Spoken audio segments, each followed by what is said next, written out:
Hello and welcome to this video. In this video we will learn about two more functions of operator overloading.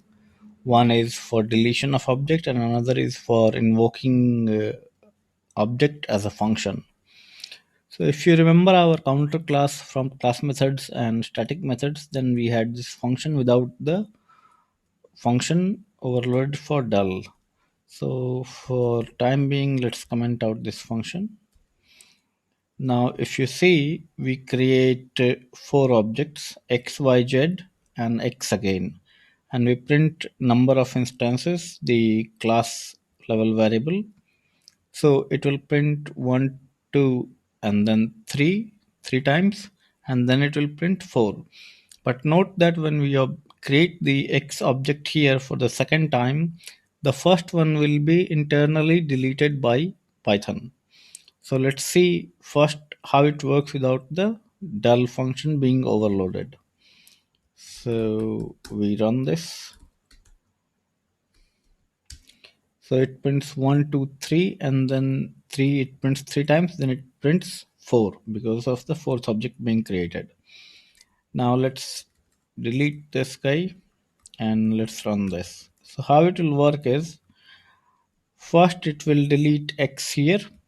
I'll say deleting object, and at the end of the file it will delete all the objects. So delete should be called 4 times, underscore del underscore function should be called 4 times, and the num of instances should be printed accordingly.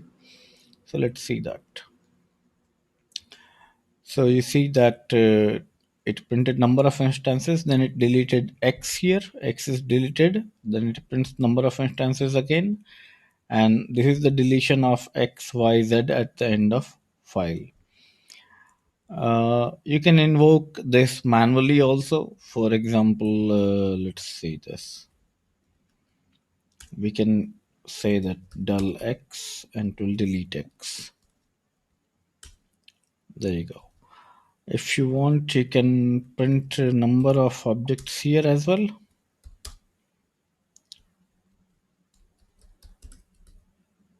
Or hang on. We can print number of objects here.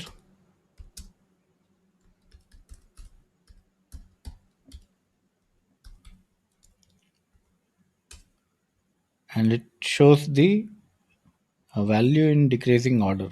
So here it was object 4 was deleted, object 3, 2, and 1. So that is about deletion of object, that how you can delete an object in Python. And let's look at call method. So what it will do, this underscore call underscore method, what it will do is that it will allow you to call the object as if it was a function. So in this case, I have created an object x from the called class, and then I have passed it 1 to 3 and k is equal to 8.